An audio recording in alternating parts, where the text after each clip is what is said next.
शुभेच्छा।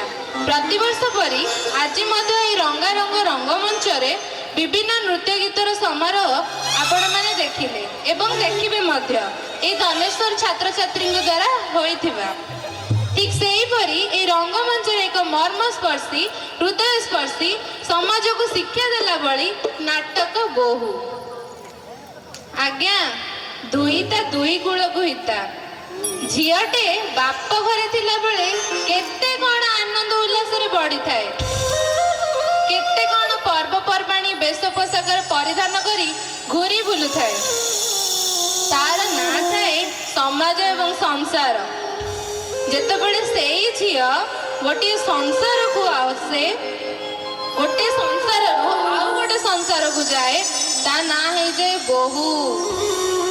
कहीं जानती केते लोह लुह को एकाठी करी बाप घरे खुशी रे बुलुथुवा झियटी सासु घरे बोहूर बोझ बोई बुलु थाए।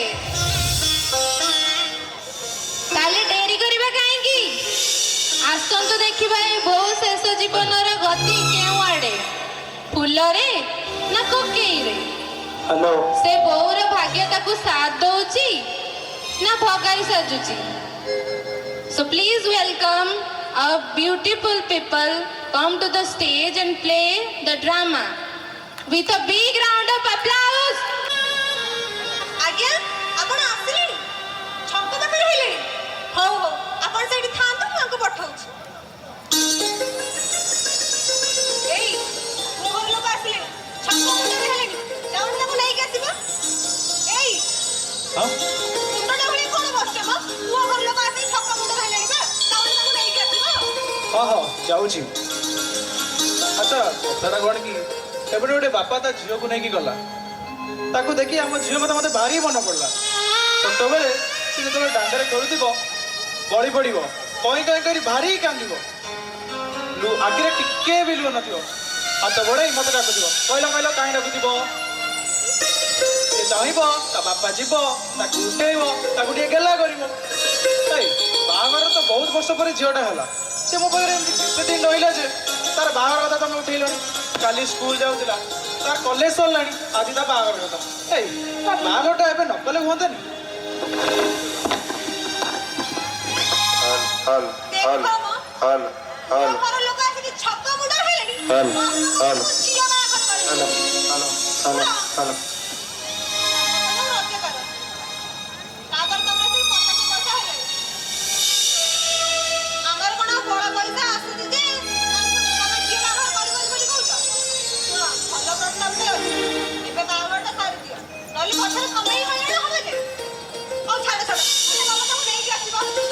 हाँ हाँ जाऊँगी तुम घरे चा पानी व्यवस्था कल। हाउ हाउ तमे जाओ तू पूछू जाओ। ए मिन्नू तू बाहर नु ना नहीं मां। हेलो हेलो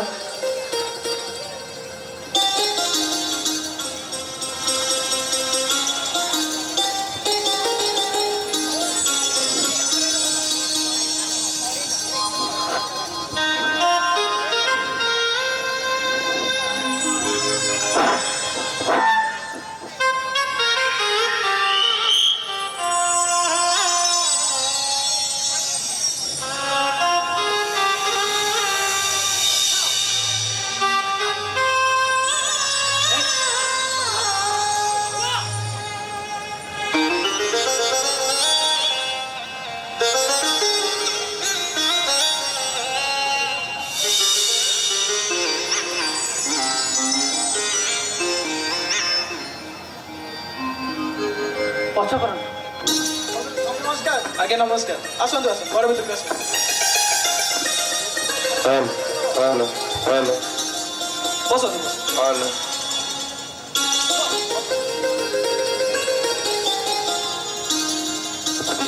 तुलसी तुलसी अरे झील घर गला झील को नहीं आस। हां जाउची जाउची आज्ञा बाटर आसला बेले किसी असुविधा है तो समझी किसी असुविधा है नहीं। हाँ हाँ भल अरे पुओ एवं तुम कौन चलती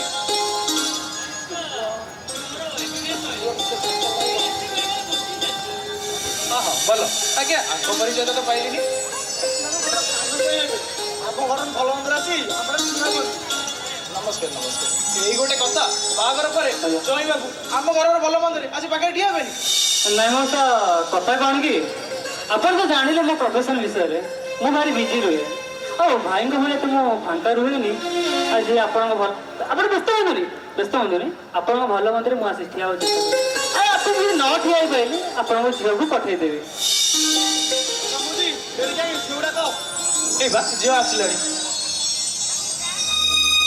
ଆରେ ତୁଳସୀ, ଝିଅକୁ ନେଇକି ଜଲ୍ଦି ଆସ।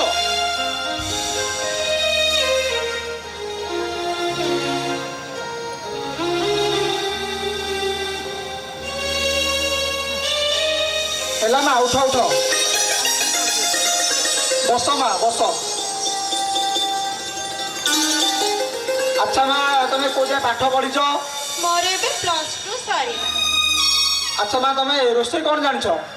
ଗୋଟେ ସତ କଥା କହିବି, ମୋ ବାବା ମାଙ୍କର ଗୋଟାଏ ଝିଅ ନା, ସେଥିପାଇଁ ମୋ ବାବା ମତେ ବହୁତ ଭଲ ପାଆନ୍ତି।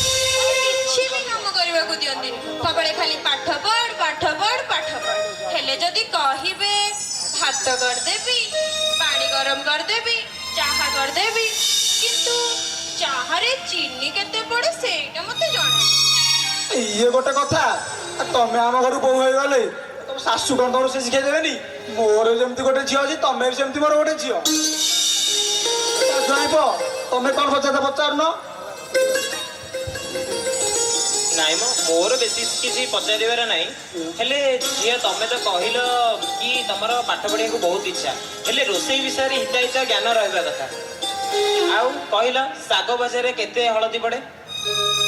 ଭାଇନା, ମୁଁ ତ ଛୋଟ ବେଳୁ ଗେହ୍ଲାରେ ପଡିଛି, କେମିତି ଜାଣିବି ଶାଗ ଭଜାରେ କେତେ ହଳଦୀ ପଡେ? ମୁଁ ତ ସବୁବେଳେ ଖାଲି ପାଠ ପଢି।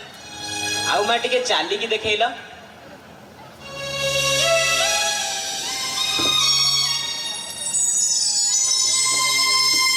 ହଉ ହଉ, ହେଲା, ବୁଲିକି ଯାଇକି ଏବେ ବସି ପଡ।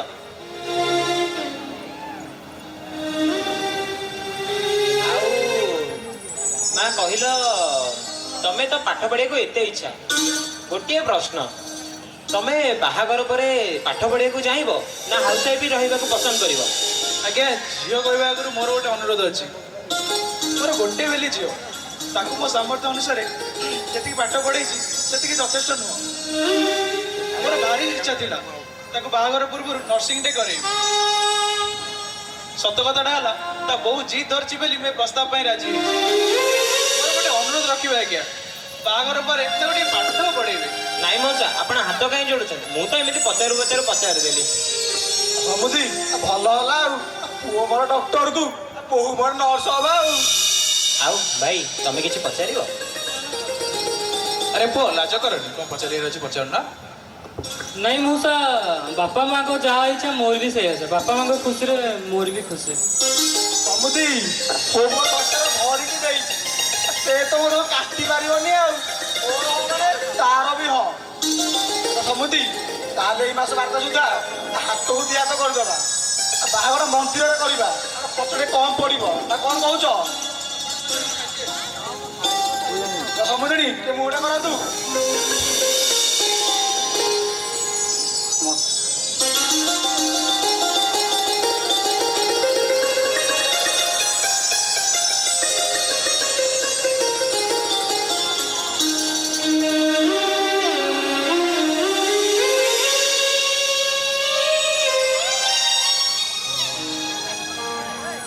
ସମୁଦି, ତମେ ତ ଫାଇନାଲ, ଆମେ ତ ଆସିଛୁ ଆଉ। ହେଲା ମା, ଉଠ।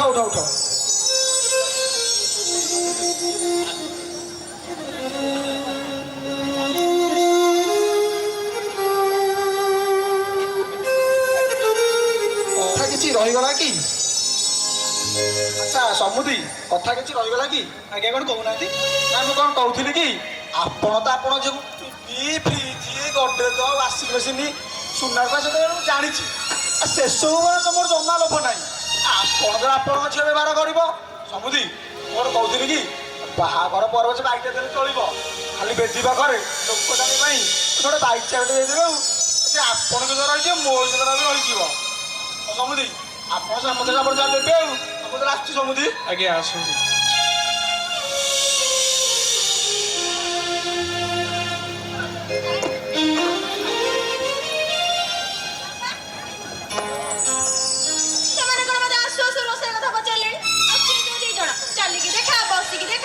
ଏକା ମୁଁ କଣ ଛୋଟି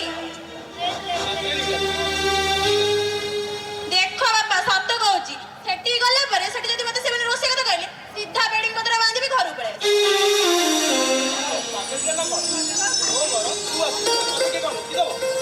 ବାପା ମୁଁ କଣ କହୁଥିଲି କି ବାହାଘର ନକରି ମତେ ପାଠ ପଢେଇଲେ ହୁଅନ୍ତାନି କଣ ଯେ ତମେ ପରା କହୁଥିଲ ସେ ଧନେଶ୍ୱର କଲେଜରେ ସଂଗ୍ରାମ ମଙ୍ଗଲ ତମର କଣ ଚିହ୍ନା ଅଛନ୍ତି ତାଙ୍କୁ ଟିକେ କହିକି ମୋର ଅଳ୍ପ ପଇସାରେ ଆଡମିସନ କରିଦେଲେ ହୁଅନ୍ତାନି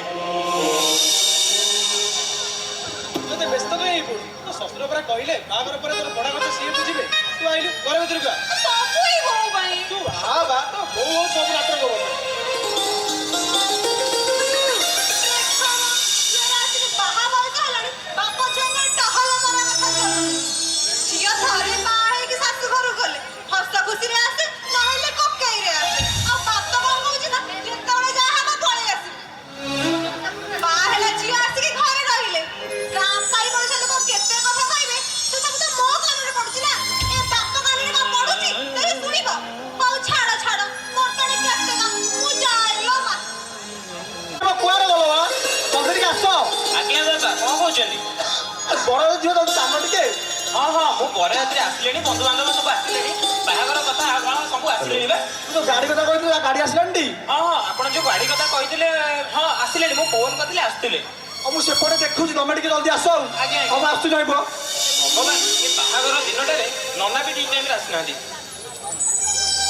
ହ୍ୟାଲୋ ନନା ନନା ତମେ ଆସିଲ ନା ନାଇଁ ବାହାଘର ସେପଟୁ ବରଯାତ୍ରୀ ବାହାରିବେ ବେଲେ ଛନ ଛନ ହଉଛନ୍ତି ଆପଣ କୁଆଡେ ଗଲେ ଆଜ୍ଞା ଆଜ୍ଞା ଆସନ୍ତୁ ଆସନ୍ତୁ ହଉ ଠିକ ଅଛି ଆସନ୍ତୁ ହେଲେ ମୁଁ ଗୋଟେ କଥା ବୁଝିପାରିଲିନି ଆମେ ଯୋଉଦିନ ଝିଅ ଦେଖିବାକୁ ଯାଇଥିଲୁ ସେଦିନ ତ ଏ ଗାଡି ଫାଡି କଥା ଦବା ନବା କଥା କିଛି ଉଠି ନଥିଲା ବାପା କଣ କହିଲେଣି ଗାଡି କଥା ବୁଝିବା ପାଇଁ ହଉ ଦେଖିଆ କଣ ହେଇଛି ସେ ପଛରେ ବୋଧେ କଥା ହେଇଥିବେ ହଉ ବାପା ମୁଁ ଆସୁଛି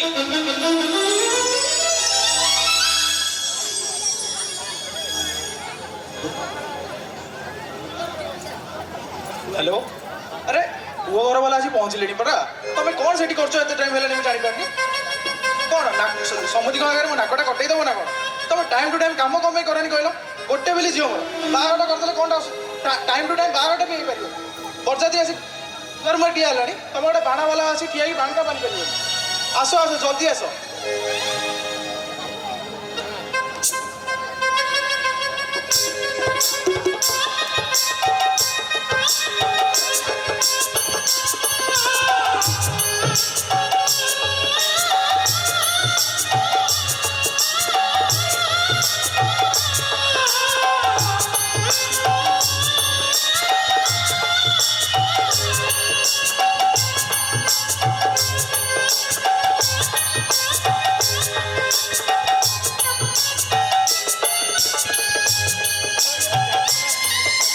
ସମୁଦି ଆସ ଜଲ୍ଦି ଆରେ ତୁଳସୀ ଝିଅକୁ ନେଇକି ଆସ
ଗୋଟେ ବୋଲି ଝିଅ ତମକୁ ଆଜି ଲାଗିଲା ତାର ଦୁଃଖ ସୁଖରେ ତମେ ସବୁବେଳେ ତା ସାଙ୍ଗରେ ରହିବ ପୁଅ ନାଇଁ ବାପା ଆପଣ କାନ୍ଦନ୍ତୁନି ଆପଣଙ୍କ ଝିଅର ସବୁ ଦୁଃଖ ସୁଖରେ ମୁଁ ଅଛି ହେଲା ମା ଉଠ ଉଠ ଉଠ ଆଜି ତମର ବୋହୂ ନୁହଁ ମୋ ଝିଅ ମା ରହିବ। ହେଲା ହେଲା ଯିଏ ଯାହା କହୁ ପଛେ ମା, ଏଇନା ତୁ ବାହା ହେଇକି ଆସିଲୁ, ସେ ଘରର ଝିଅ ମୋ ଘରର ବୋହୂ। ମୁଁ ଆଜି ଯାଇ ଯେମିତି ଘର ସମ୍ଭାଳି ଆସିଥିଲି, ଆଜିଟା ତୁ ସମ୍ଭାଳିବୁ। ମୋ ପୁଅର ଯତ୍ନ ମୁଁ ନେଇଥିଲି, କିନ୍ତୁ ଆଜିଠୁ ତୁ ନବୁ।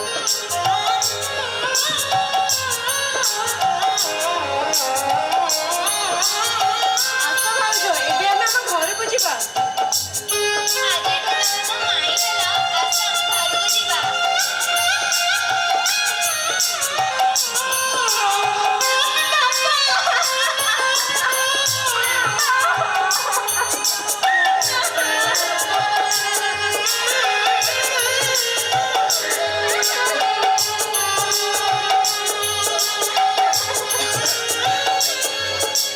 ଆଉ ବନ୍ଧୁକ କରନି ମା, ଆଉ ବନ୍ଧୁକ କରନି। ସେ ଘରର ଝିଅ ଥିଲୁ, ଆଜି ତୁ ସେ ଘରର ବୋହୂ ହେଲୁ। ବାପାକୁ ଛାଡ଼ି ଶ୍ୱଶୁର ପାଇଲୁ, ମାଆକୁ ଛାଡ଼ି ଶାଶୁରେ ପାଇଲୁ, ଆଉ ଭଉଣୀ ଭଳି ନଣନ୍ଦଟେ ପାଇଲୁ। ଆଉ ସେ ଘରେ ତୋର ଅସୁବିଧା କ'ଣ?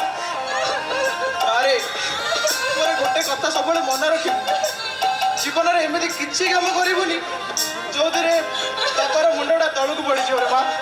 ଯା ଖୁସି ଖୁସିରେ ଯା, ମନ ଦୁଃଖ କରନି ମା। ତୁଳସୀ ଝିଅକୁ ନେଇଯା।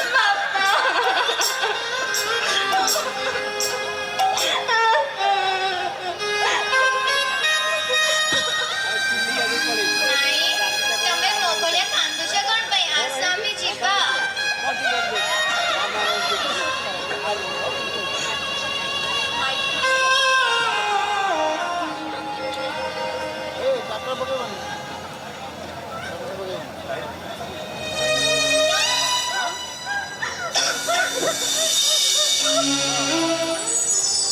ଆସ ଘର ଭିତରକୁ ଆସ। ଆଉ କାନ୍ଦିଲେ କ'ଣ ହବ?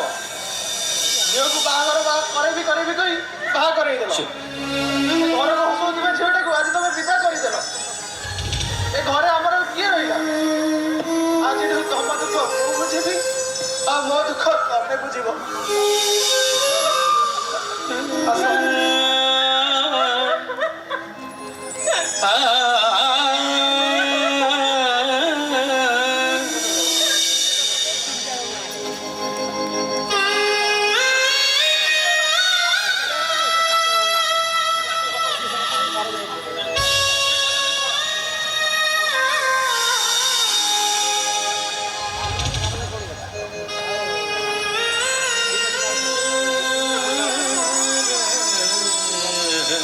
ଆରେ ବୋହୂମା ରୁହ ଟିକେ ରୁହ।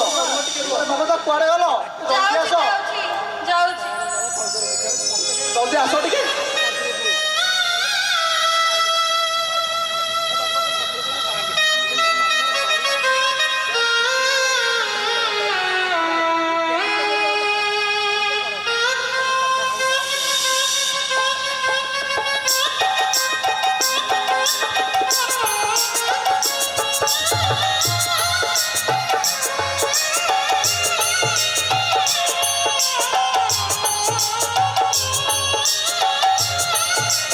ମାରେ ବାଁ ଗୋଡରେ କଳସଟା ଗଡେଇକି ଭିତରକୁ ଆସେ। କଳସ ଗଡେଇ ଭିତରକୁ ଆମ ପାଉଣା ମିଳିଲାନି। ଭାଉଜ ଏଠି କହିଦେଲି, ମୋ ପାଉଣା ନଦୁଆ ଯାଏ ମୁଁ ଜାଣିବିନି। କହିଲା କଣ ବୋଉକୁ ଘର ଭିତରକୁ ଆ।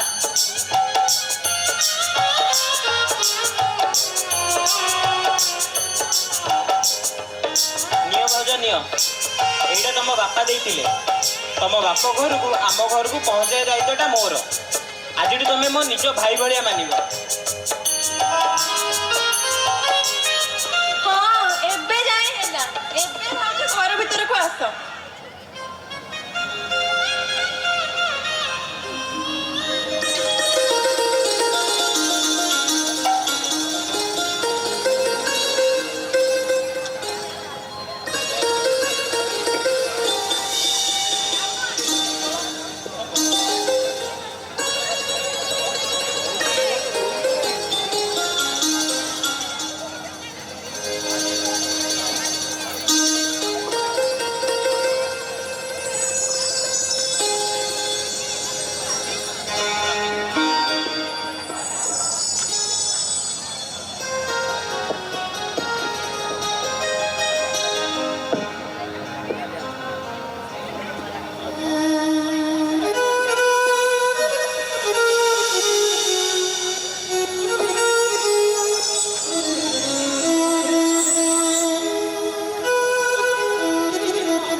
ରିମୋଟଟା ସବୁବେଳେ ଟିଭି ଦେଖିପାରିବନି। ଖାଲି ରିମୋଟ ଚିନ୍ତା, ମଣିଷକୁ ଶାନ୍ତିରେ ଖାଇବା ଟିକେ ମିଳୁନି, ୟାଙ୍କର ଖାଲି ରିମୋଟ ଚିନ୍ତା। ନାଇଁ କ'ଣ ଅସୁବିଧା ହେଲା କି? କଣ ଅସୁବିଧା ହେଲା କହିବି କି? ଶୁଣ, ମୋ ବାହାଘରକୁ ଆସିକି 6 ମାସ ହେଲାଣି, ହେଲେ ଆଜି ପର୍ଯ୍ୟନ୍ତ ଠିକ ସେ ଖାଇବା ମିଳିଲାନି।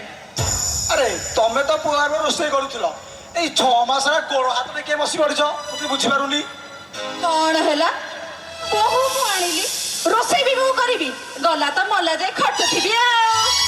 ଏଇରା ତମେ ଆଉ ରାଗନି। ଆଉ ରାଗିବିନି? ମୋ ସାଙ୍ଗମାନେ ପୁରୀ, କେଦାରନାଥ ସବୁଆଡେ ବୁଲି ହ୍ୱାଟ୍ସଆପ୍ରୁ ଭିଡିଓ ଫଟୋ ପଠାଉଛନ୍ତି ମତେ। ଶୁଣ, ସେମାନେ ବି ଆମ ପରି ପୁଅ ଝିଅ ବାହା କରିକି ମଜ ମଜଲିସରେ ରହୁଛନ୍ତି, କିନ୍ତୁ ମୁଁ କଣ କରୁଛି? ଘରେ ବସିଛି। ଆରେ ତମେ ଏମିତି ମାନେ ହବ? ଝିଅଟା ତମେ ବାହା କରିକି ଆଣିଲେ, ସେ ତ ରୋଷେଇ ବାସ ଘର କାମ କିଛି ଶିଖିନଥିଲା। ତମେ ଯେମିତି କହୁଛ, ସେଇ 6 ମାସ ତମେ ଗୋଟେ 5 ଷ୍ଟାର ହୋଟେଲ ରୋଷେଇ କରିକି ଦେଇଦବ। ଓହୋ, 5 ଷ୍ଟାର ହୋଟେଲ ଖାଇଥିଲ କେବେ? ଶୁଣ, ତମକୁ କହିକି କିଛି ଲାଭ ନାହିଁ। ମୋର ଯାଉଛି ମୋର ବହୁତ କାମ, ସେ ଘରେ ଖାଇବା ହେଲେ କେତେ ନ ହେଲେ କେତେ। ତମେ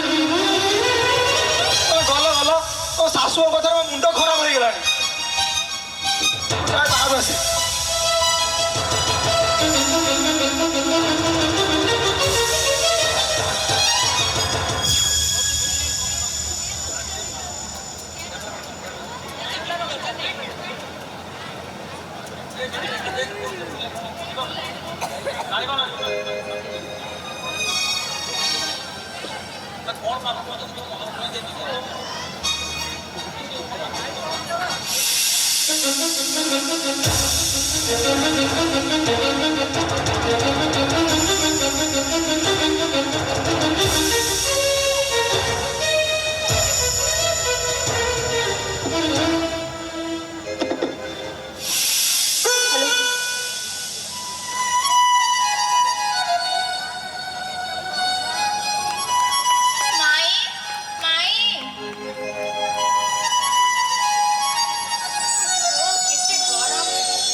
ଆରେ ମାମା, ତମେ ଆସିଗଲ? ନିଅ ପାଣି।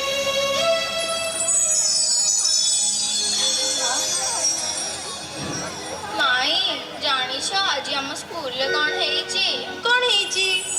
ଆଜି ନା ମୋ ସାଙ୍ଗମାନେ କିଏ ପିଜ୍ଜା, କିଏ ବର୍ଗର, କିଏ ପାସ୍ତା, ନୁଡଲ୍ସ କେତେ କଣ ଆଣିଥିଲେ।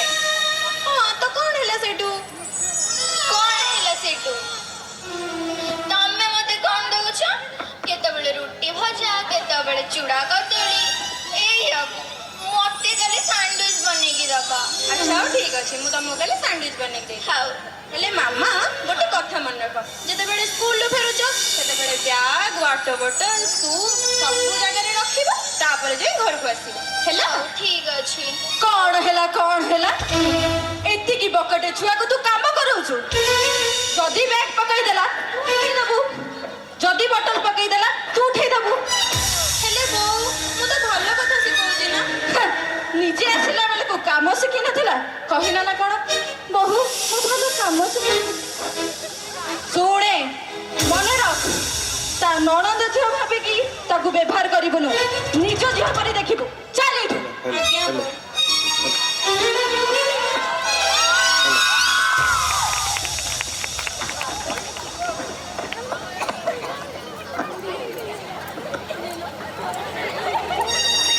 हेलो हेलो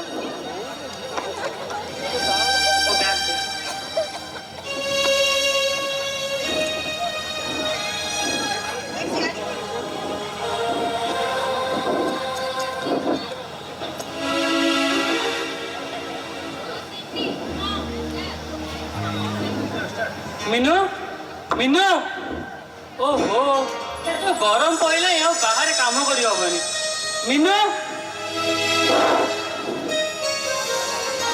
मनीष हस्पिटाल खटी खटी आसो घर गोटे गिलास पानी दबा किए देख बो मिनू अरे पानी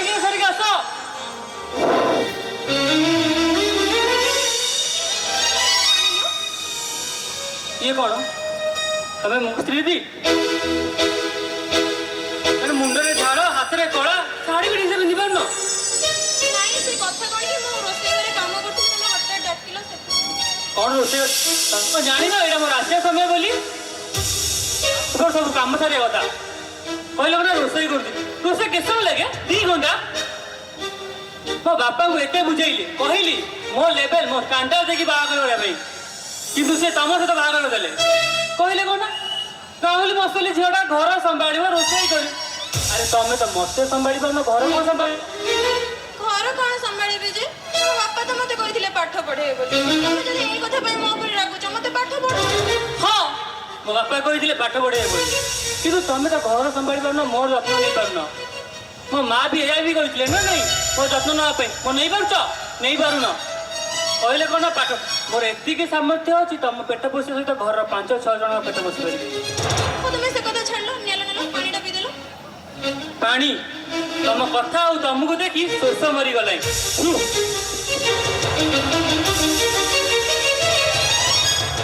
ବାପା ତମେ ତ କହିଥିଲ ସେମାନେ ମତେ ପାଠ ପଢେଇବେ ବୋଲି ସେମାନେ ତ ମତେ ଖାଲି ଖଟଉଛନ୍ତି ଛାଡ ଯା ଆମ କପାଳରେ ଲେଖା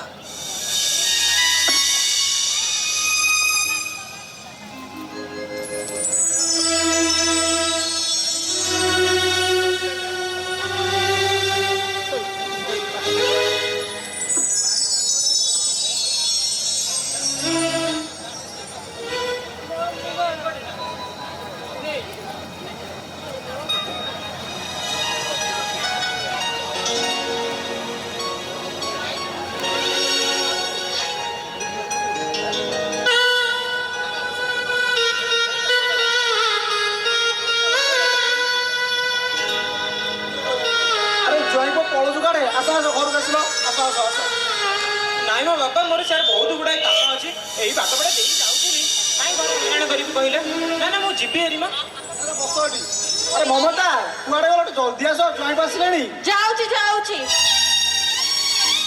ଆରେ ଜ୍ୱାଇଁ ପୁଅ ଆଉ ଏ ବେଳାରେ ନମସ୍କାର ନମସ୍କାର ଆଉ କେମିତି ଆସିଲେ ନାଇଁ ମୋ ମା ମୁଁ ଏଇ ବାଟ ପଟେ ଦେଇ ଯାଉଥିଲି ମୋର ସେ ବାହାର ଟିକେ କାମ ଥିଲା ଏ ବାପା ଦେଖୁନ ବିଡ଼ି ଆଣିଲେ ମତେ ମୁଁ କହୁଛି ମୁଁ ସିଆଡ଼େ ବାହାରେ ଖାଇଦେବି ସେ ଜମା ମୋ କଥା ଶୁଣିଲେ ମୋତେ ବିଡ଼ି ଆଣିଲେ ଦେଖୁଛ ମମତା ତୁ ଆଗ ହୋଟେଲ ଖାଇବେ ମୁଁ ହୋଟେଲ ଖାଇବ ଆମର ଟିକେ ଘରେ ଅଛି ଘରେ ଖାଇକି ଯିବ ତୁ ଗୋଟେ ବାହାରେ ଖାଇବ ଭଲ ଲାଗିବ ହ୍ୟାଲୋ ହଉ ହଉ ମୁଁ ମିନୁକୁ କହିଦଉଛି ସେ କ'ଣ ଗୋଟେ ରୋଷେଇ କରିଦବ ଜ୍ୱାଇଁ ପୁଅ ଖାଇକି ଯିବେ ଆଚ୍ଛା ମିନୁ ମିନୁ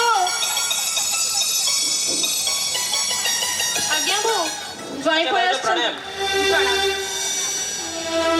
ଆରେ ନା ରୋଷେଇ ସରିଲାଣି ଆଜ୍ଞା ବାପା ରୋଷେଇ କ'ଣ କରୁଛ ଭାତ କରିଛି ଡାଲି କରିଛି ଭଜା କରିଛି ଆରେ ମୁଁ କହୁଥିଲି କି ଜ୍ୱାଇଁ ପାଇଁ ମତେ ଡାଲି ଆଳୁରେ ଖାଇପାରିବେନି ମୁଁ ସେଠି ଯୋଉ ଅଣ୍ଡା ଆଣିଥିଲି ତମେ ଗୋଟେ ଅଣ୍ଡା ଫ୍ରାଏ କରିଦିଅ ଜ୍ୱାଇଁ ପାଇଁ ଭାତ ଅଣ୍ଡା ଫ୍ରାଏ ଖାଇକି ପଳେଇବେ ଆଉ ନାଇଁ ମୋ ବାପା ଭାଉଜ ଏ ଦିନ ଦ୍ୱିପହରଟା କାହିଁ ହଇରାଣ ହେବେ ମୁଁ ସେଇ ଭାତ ଭଜା ଖାଇଦେବି ନାଇଁ ନାଇଁ ହଇରାଣ ହବା ଦରକାର ନାହିଁ ନା ନା ନା ଆମ ମିନୁ ସବୁ କରିଦବ ଗଲୁ କିଚେନରେ କ'ଣ ରନ୍ଧା ହେଇଛି ଟିକେ କରିଦବୁ ଆଜ୍ଞା ବୋଉ ହଉ ଆଚ୍ଛା ଜ୍ୱାଇଁ ପୁଅ ମୁଁ ଟିକେ ଯାଇକି ଆସିଛି ଆପଣ ବସିଥାନ୍ତୁ ଖାଇକି ଯିବେ ଜ୍ୱାଇଁ ପୁଅ ମାନେ ବସ୍ତା ମୁଁ ଗୋଟେ ବାହାରେ କାମ ଅଛି ମୁଁ ଆସୁଛି ଯେ ମନେ କରି ଖାଇକି ଯିବ ହେଲା ମୁଁ ଆସୁଛି ତାହେଲେ ଆଜ୍ଞା ବାପା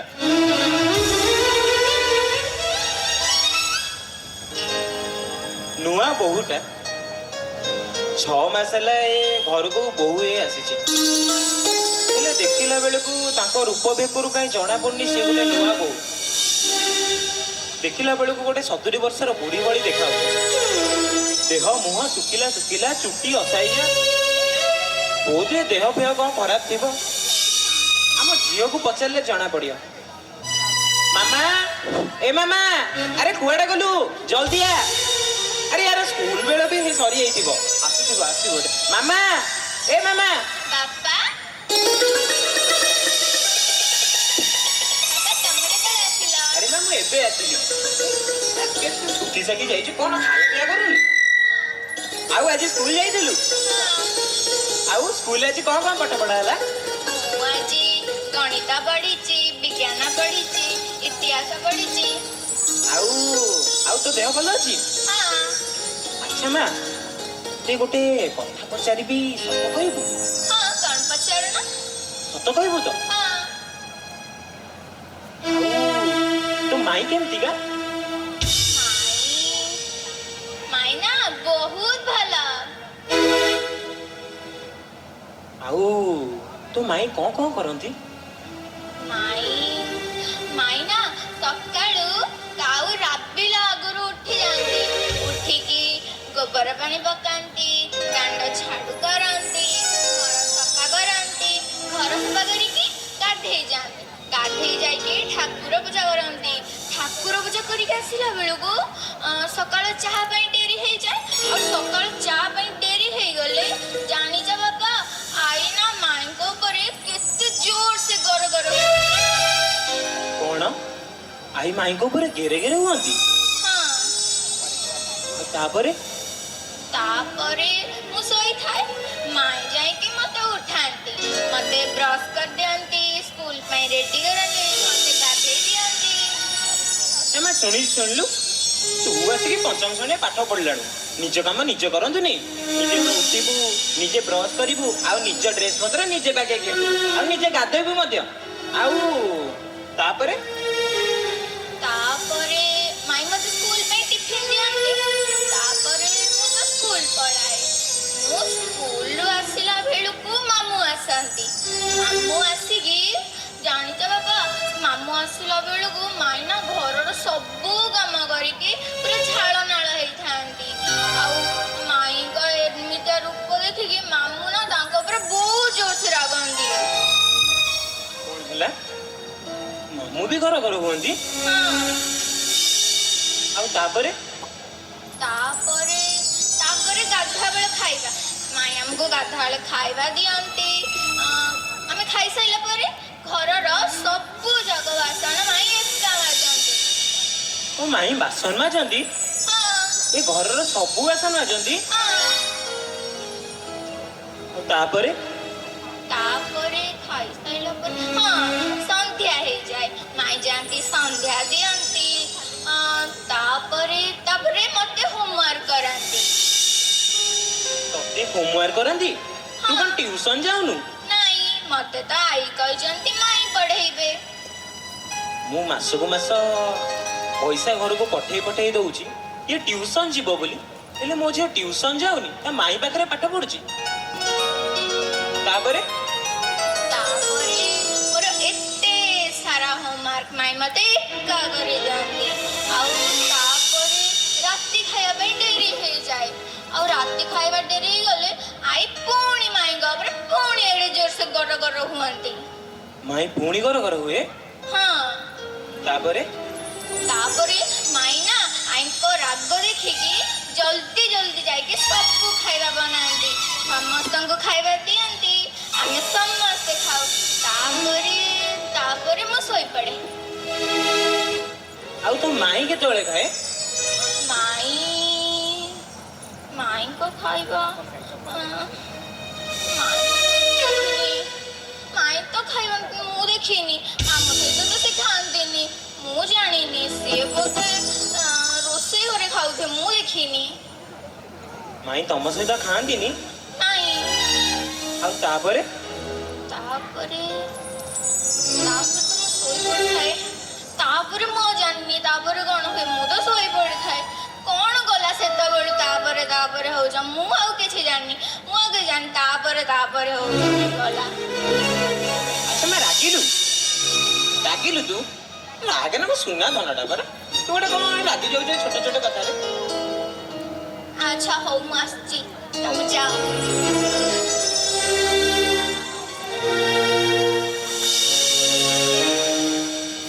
ନୂଆ ବୋହୂଟା 6 ମାସ ହେଲା ଘରକୁ ଆସିଛି। ତା ବାପା ବି କହୁଥିଲେ ସେ +2 ସାରିକି ତାଙ୍କ ଘରେ ବାହାଘର କରେଇଦେଲେ। ହେଲେ ଏ ଘରର ବାସନ ମାଜୁଛି, ଛୁଆକୁ ପାଠ ପଢଉଛି, ଏତେ ସାରା କାମ କରୁଛି। ଆଉ ପୁଣି ମୋ ଝିଅ ବି ପାଠ ପଢଉଛି। ମୋ ଝିଅ ପାଠ ପଢେଇ ତାଙ୍କ ଅବସ୍ଥା ଆହୁରି କେତେ ଦେଖାଯାଉଛି। ନା, ମୋ ଝିଅକୁ ମୁଁ ରଖେଇବିନି ଏ ଘରେ। କାଇଁ ମୋର କଣ ସକ୍ଷମତା ନାହିଁ? ମୋ ଝିଅକୁ ମୁଁ ମୋ ଘରକୁ ନେଇଯିବି, ଆମ ଘରେ ପାଠ ପଢିବ। ନା, ଏସବୁ ବିଷୟରେ ମେଘା ସହିତ କଥା ହବାକୁ ପଡିବ। ମୁଁ ଏ ଘରେ ଆଉ ଖାଇପାରିବିନି। ନା।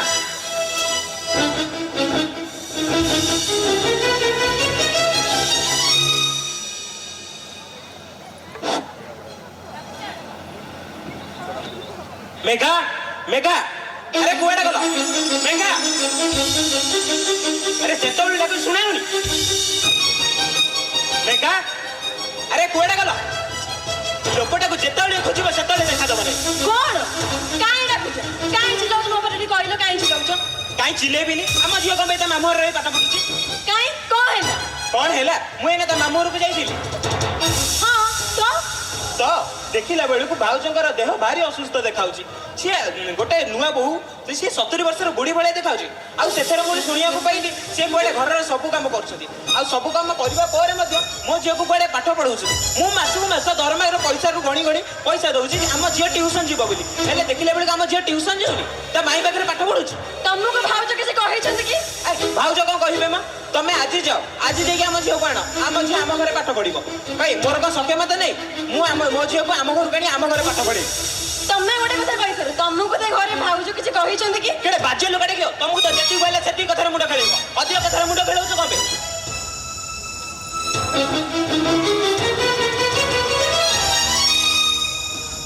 କଣ ଏତେ କଥା କହିଦେଇ ଗଲେ ନିଶ୍ଚୟ ସେ ଘରେ କିଛି ହେଇଛି ମତେ ଏବେ ହିଁ ଯିବି ଏବେ ସେ ଘରେ ପଚାରିବି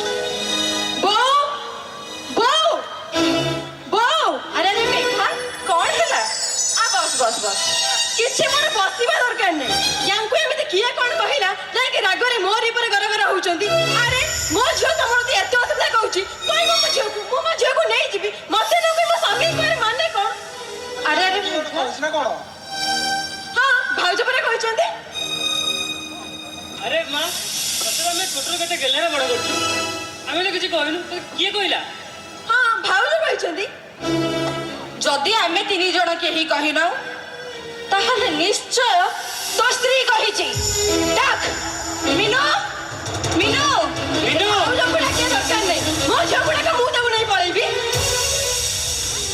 ମିନୁ ମିନୁ ମିନୁ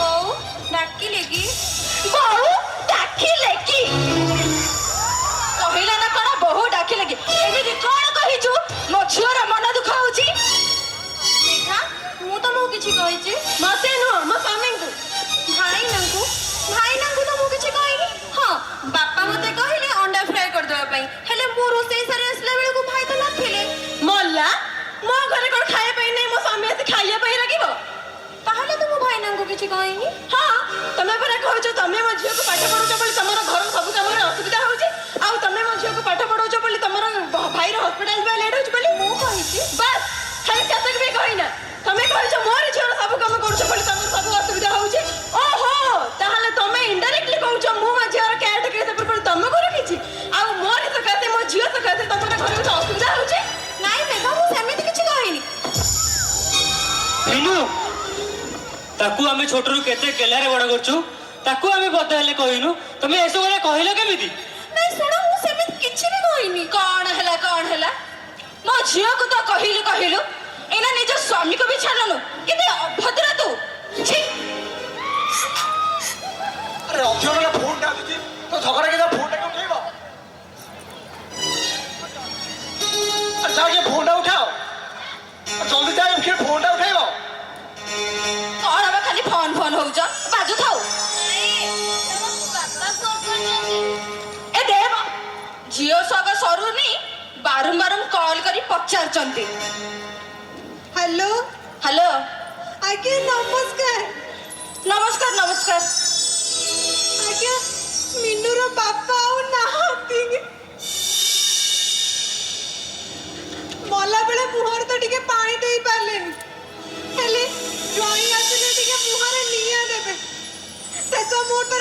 ଝିଅ ଜ୍ୱାଇଁକି ପଠାନ୍ତୁ।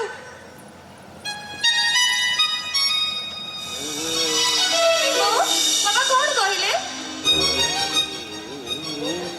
ବୋଉ କଣ କହିଲେ ବାପା? କହୁନାହାନ୍ତି ବୋଉ। ଆଉ କଣ କହିବେ?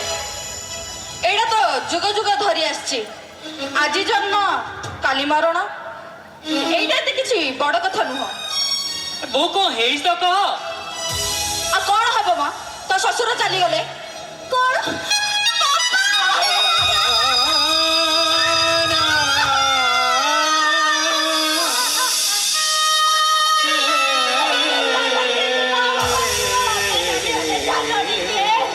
ହଁ ହଁ ଯିବା ଯିବା।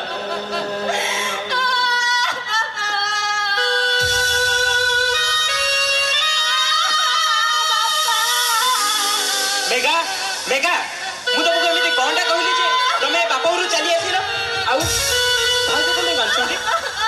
ମଲା ମୁଁ କାଇଁ କଣ କହିବ? ଭାଉଜ ବାପା ଚାଲିଗଲେ ସେ ତାଙ୍କର କାନ୍ଦୁଛନ୍ତି। ବାପା ଆମେ କଣ ଭାଉଜଙ୍କ ଘରକୁ ଯିବାନି?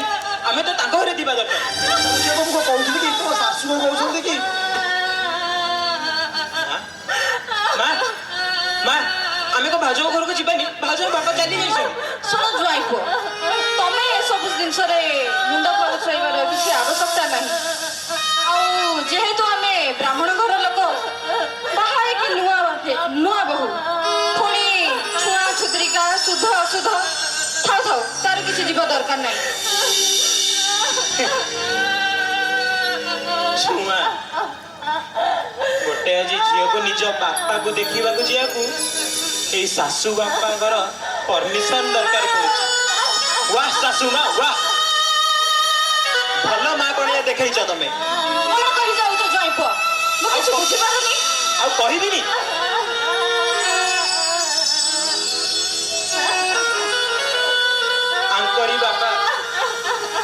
ଆଙ୍କରି ବାପା ଯୋଉଦିନ ଝିଅ ବିଦା କରୁଥିଲେ, ଗଲାବେଳେ କହିଥିଲେ, ଆରେ ମା ଯା ରେ ମା ଯା, ବାପ ଘର ଛାଡି ଶାଶୁ ଘର ପାଇବୁ, ବାପା ଛାଡି ଶ୍ୱଶୁର ପାଇବୁ, ଆଉ ମା ଛାଡି ଶାଶୁ ପାଇବୁ, ଆଉ ଗୋଟେ ଭଉଣୀ ପରି ନଣନ୍ଦଟିଏ ପାଇବୁ। ହେଲେ ସେଦିନ ଗୋଟେ କଥା ବୁଝିପାରିନଥିଲି ଆଜ୍ଞା, ଏ ଝିଅ କଣ ହରେଇଲା ଯେ ନିଜ ସ୍ୱାମୀକୁ ପାଇଲା। ଆଜି ବୁଝିପାରିଛି। ହଁ ଆଜି ବୁଝିପାରିଛି। ନିଜର ରୂପ, ନିଜର ଯୌବନ, ନିଜର ଇଚ୍ଛା, ନିଜର ସ୍ୱାଧୀନତା ହରାଇ ଏଇ ସ୍ୱାମୀ ପାଇଛି। ନିଜର ଇଚ୍ଛା, ନିଜର ସ୍ୱାଧୀନତା ହରେଇ ସେ ପାଲିଟି ଯାଇଛି ଗୋଟେ କୁଣ୍ଟରେ ବନ୍ଧା ହେଇଥିବା ଓଲେଇ ଗାଈ। ମୁହଁ ଆଗରେ ଯେତିକି ଖାଇବାକୁ ଦିଆଯିବ ସେତିକି ଖାଇବୁ, ହେଲେ ସେତିକି ଖାଇ ବରାବର କ୍ଷୀର ଦଉଥିବୁ। ଆଉ କ୍ଷୀର ନଦେଲେ ତତେ ଫୋପାଡ଼ି ଦେଇ ଆଉ ଗୋଟିଏ ଗାଈ ଆଣି ଏଇ କୁଣ୍ଟରେ ବାନ୍ଧି ଦେବେ। ଚାଲ ଭାଉଜ ଚାଲ, ତମକୁ ମୁଁ କହିଥିଲି ତମର ଗୋଟେ ଭାଇ ଅଛି, ଆଜି ତମକୁ ମୁଁ ନେଇଯିବି। ଚାଲ ଭାଉଜ ଚାଲ। ଭାଇ ତମେ କୁଆଡେ ଗୋଟେ ପ୍ରଫେସନରେ ଡକ୍ଟର, ମତେ ଲାଗୁଛି ତମେ ଭାଉଜଙ୍କ ସହିତ ଯିବା କଥା। ହଁ ଚାଲ ଚାଲ। ଝିଅ ଥିଲି ବାପା ଭଲରେ ମୁଁ ଥିଲି, ବୋହୂ ହେଇ ଦୁଃଖ ସହି ନ ପାରିଲି, ବିଧିର ବିଧାନ କରିଦେଲା ପାରି, ଭାଗ୍ୟ ଆଜି ସାଜେ ମୋର ଭଗାରୀ।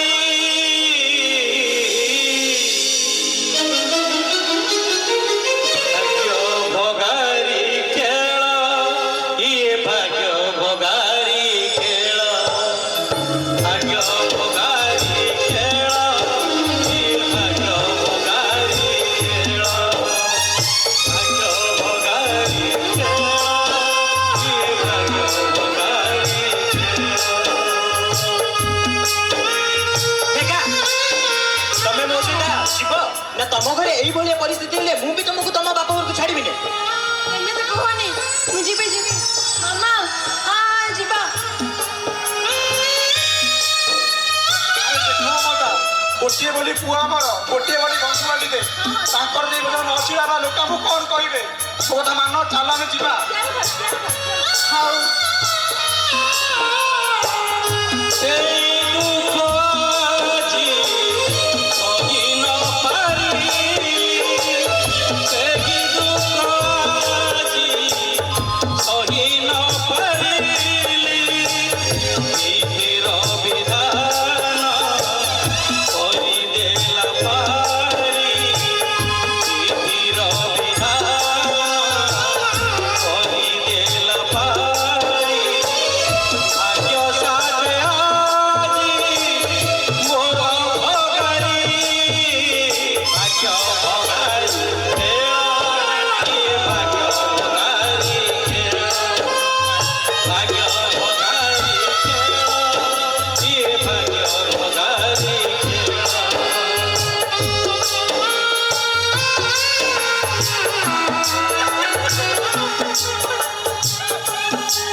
विधिर विधान करिगे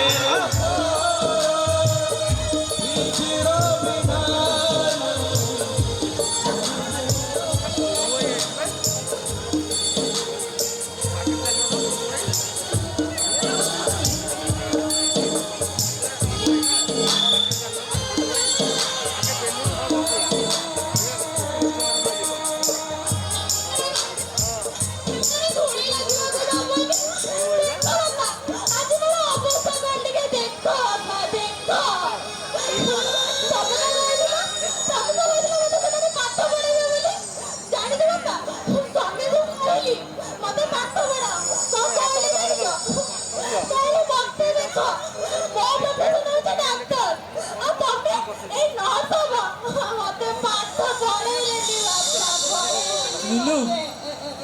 ଏସବୁ କଥା ମୋର ଏଇଠି କହିବା ଦରକାର।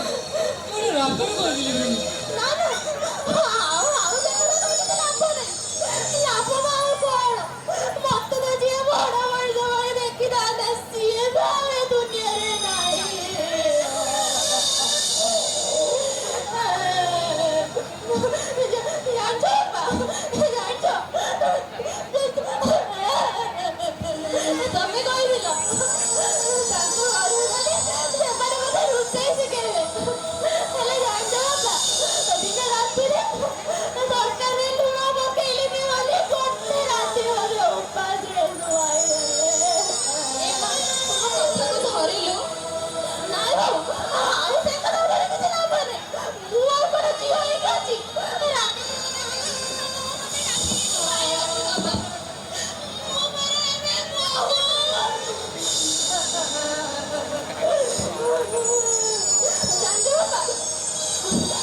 ସକାଳୁ ଉଠି ଚାକର ବଳି ଘର ଦ୍ୱାରା ସବୁ ସଫା କରିଦିଅ। ଅଳିଆ ଅବସ୍ଥାରେ ସବୁ ସଫା କରିଦିଅ। ତା ପାଇଁ ତ ନହେଲେ 5,000 ଟଙ୍କା ହେଇଯିବ। ଆଉ ଠିକ ଆୟା ଭଳି ଏ ସ୍ୱାମୀ ଶ୍ୱଶୁର ଶାଶୁକୁ ଯାହା ଦରକାର ଯେତେବେଳେ ଦରକାର ସମସ୍ତଙ୍କୁ ସବୁ ପ୍ରକାର ରୋଷେଇ କରିକି ଦିଅ। ଆଉ ତା ପାଇଁ ବି 7,000 ଟଙ୍କା ହେଇଯିବ। ଆଉ ଏଇ ପରିବାର ଲୋକଙ୍କର ଦେହ ଖରାପ ହେଲେ ରାତି ସାରା ଅନିଦ୍ରାଇ ଗୋଟେ ନର୍ସ ଭଳି ସେମାନଙ୍କର ସେବା କରିଥାଅ। ତା ପାଇଁ 5,000 ଟଙ୍କା ହବ। ଆଉ ମୋ ଝିଅର ଟ୍ୟୁସନ ମାଷ୍ଟର ତାକୁ ସବୁ ହୋମୱାର୍କ କରେଇ ଦିଅ। ତା ପାଇଁ ବି ଟଙ୍କା 2,000 ଟଙ୍କା। ଆଉ ଭାଉଜ ଏଇ ପରିବାରର ବଂଶ ବିସ୍ତାର ପାଇଁ ତମେ ଗୋଟେ ପୁଅ କି ଝିଅ ଦିଅ। ଆଉ ତା ପାଇଁ ତ ତମକୁ କେତେ ଯେ ଟଙ୍କା ମିଳିବ ତାର ତ ହିସାବ ନାହିଁ। କୁହ ଭାଉଜ କୁହ, ତମ ବାପାଙ୍କୁ କୁହ। ତମେ ପରା ଚାକିରି କରିଛ। ସ୍ୱାମୀର ପରିବାରର ବୋଝକୁ କାନ୍ଧରେ ବୋହି ତମେ ବୋହୂର ଚାକିରି କରିଛ।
ଯାହା ହବାର ଥିଲା ହେଇଗଲା।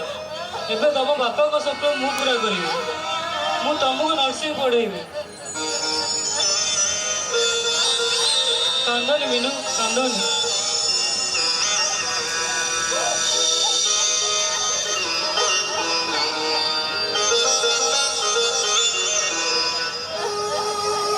ବିଧିର ବିଧାନ କରିଦେଲା ପାରି। ବିଧିର ବିଧାନ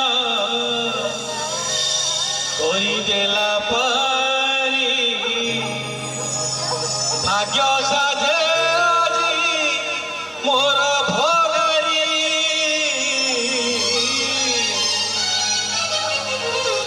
ଭାଗ୍ୟ ଭଗାରୀ ଖେଳ, ଏ ଭାଗ୍ୟ ଭଗାରୀ ଖେଳ।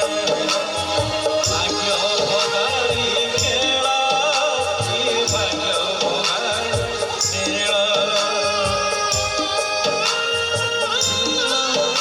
ଏ ଭାଗ୍ୟ ଭଗାରୀ ଖେଳ।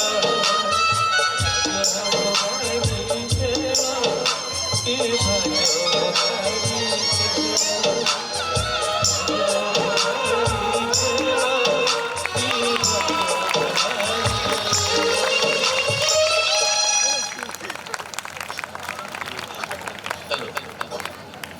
गोटे जिन कहूँ चाहूँगी बहुत कॉर्पोरेट इवेंट करूँ, बहुत स्कूल भी करूँ, बहुत कॉलेज भी करूँ। एति किछि आत्मीयता लगिला आउ परफॉर्मेंस सेमती किछि जादू थिला। मु भी देखी फ्रंट रे जो माने ही बसी थिले समस्त आखिरी टिके लुह थिला। मु नाटक देखिया को भल पाए किंतु फर्स्ट टाइम स्कूल ले देखिली माने नर्सिंग स्कूल ले देखिली एते चिर माने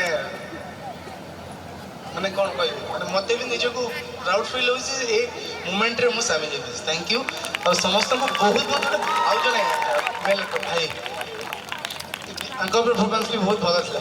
ठीक कहूँ तो ଠିକ କହୁଛି ତ ସବୁ ଶୋଇପଡ଼ିଲେଣି ଟିକେ ଜୋର କେମିତି ହେଇଛି ସମସ୍ତଙ୍କ ପରଫର୍ମାନ୍ସ